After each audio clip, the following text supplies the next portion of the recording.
everyone. This edition is going to be on this new, well, how I see it, is when the UN dispatches senior envoy to negotiate the safety of remaining civilians trapped in the war zone. This is but Sri Tamil Tiger battle. It's been only lasted a while. This is from May 15th, 2009, by Bharatha Meliwashi of the Associated Press. This is what the article. This article's from. It's from the Toronto Star. Believe it's Toronto Star. Which, as I said, all my articles will have information in the sidebar. A link to the article in the sidebar for you all to check the article out itself and other comments out if you do feel like the need. Well, as just going over it, I'll read a couple of paragraphs. And okay, the first paragraph: Sri Lankan forces battled today to take complete control of the country's coastline and surround the reeling Tamil Tigers in a final push to destroy the rebel group and end the country's civil war, the military said.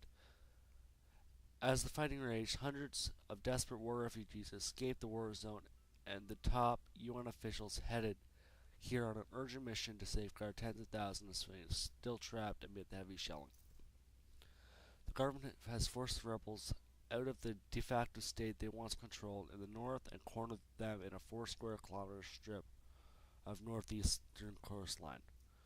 Today, 2 army units were fighting their way down the coast from the north and up from the south in an effort to link up, severing the rebels' last remaining sea outlet and completely encircling them, said military spokesman Brig Udia Nakyakara. Sorry if I pronounced that wrong. It's very difficult pronunciation for me, but the 2 units were only 1.8 kilometers apart, he said. Meanwhile, 1,800 more civilians managed to flee rebel-held territory today, joining more than 3,700 who waded across a lagoon to escape the day before. He said the rebels fired on those leaving Thursday, killing 4 and wounding 14 others, he said. Families packed onto inner tubes floated across the water, past rows of coiled razor wire, according to photos released by the army. Okay, right there.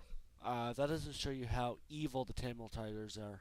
I'm trying to be impartial here, but that just shows whoever did it, how evil they are. I know some people are going to say it's Sri Lankan army. Some people are going to say it's the other guys going to say it's the Tamil Tigers.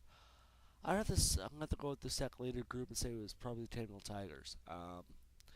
They were firing upon them. I mean, this is a liberal newspaper, so they never get it right, it seems.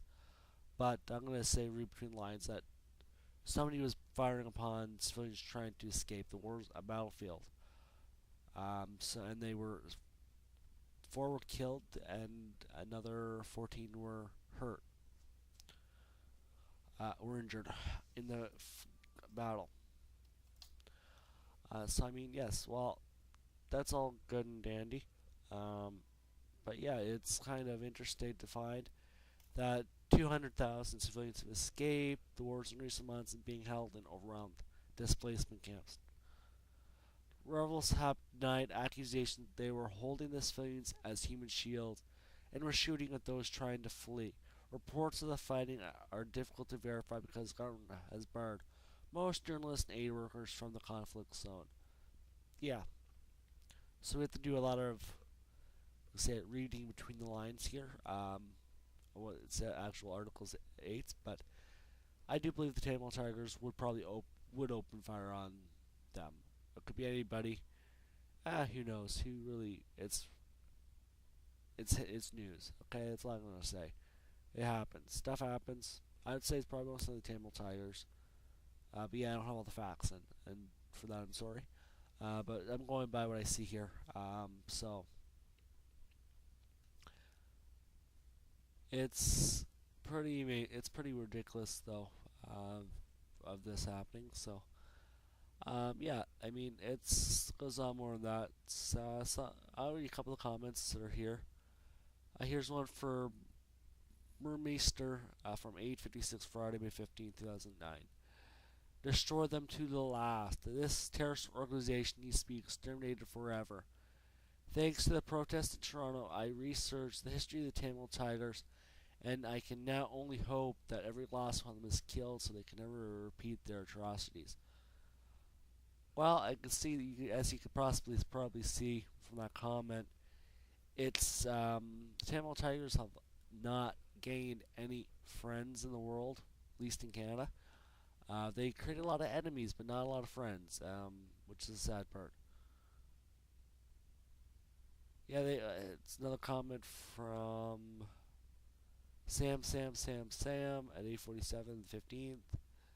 Is some of the killings of the LTT kill some of the LTT killings for the last 30 years, including head state like LT1 Rishi Permedisa, president of Sri Lanka, killed on May 1st, 1993 by suicide bomber. 2. Rajiv Gandhi, former Prime Minister of India, killed May 21st, 1991 by suicide bomber. Thirumali Rajamatnam, member of the Sri Lankan Parliament, killed by LTT. K. Sylvania, TNA MP, Jeffina, killed by roadside bombing in Tamil Held Territory on March 6, 2008. I mean, it goes on and on. Um, I mean, what's it? This roadside bombings now? It's modern, okay. But I'm getting tired of hearing about roadside bombs. But yeah, it's getting pretty ridiculous now. I mean, I'm kind of happy it's almost over. Yeah, there's so many comments here. There's pretty much one more. There's congratulations to the Sri Lankan military on nearing a final victory over this terrorist organization, which has inflicted so much pain and suffering on the Sri Lankan citizens of all ethnic groups. Keep up the good work. Oh yeah, Sri Lankan army, you did a great job. Um, Rooting out the rebel forces, or some people would say the freedom fighters of their people.